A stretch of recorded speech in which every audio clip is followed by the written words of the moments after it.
Un ejercicio de violencia es la exposición de Guillermo Ros que surge como respuesta a la invitación del IBAM. El escultor ha planteado una escenografía, un relato y unos personajes que nos hablan de la relación del diálogo, de la batalla que él ha establecido con la institución museo y precisamente con esta galería en la que nos encontramos. Una galería que él ha analizado y a partir de la cual ha creado un relato para enfrentarse a ese espacio. Diguem que este projecte és una reflexió i una escenificació de la violència inherent en la producció artística. Aleshores, tot això naix per el mateix fet de tindre que fer una exposició en una institució museística, que en aquest cas és l'IBAM, i en el meu propi context i la meva història i encontrar-me en què tinc que fer una exposició en esta sala específica, tot el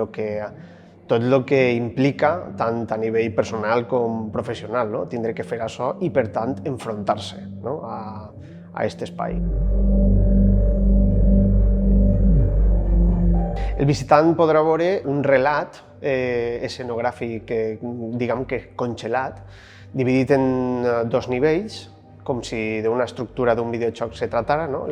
Esta galeria té la particularitat que la parteix una escalera de tints èpics, com si puges a un nivell superior, i aleshores s'ha distribuït com en dos nivells i partint d'aquesta dificultat i impossibilitat de realitzar una exposició i que aquest espai te permetisca desenvolupar una exposició per l'arquitectura museística que té aquest espai, doncs se planteja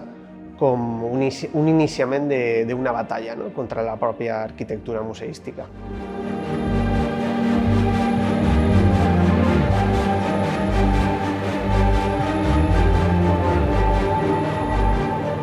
Esta exposición es una magnífica oportunidad para encontrar el trabajo de un artista en el que lenguaje, contenido y contexto se unen para mostrar una propuesta que es poética y que es política a la vez.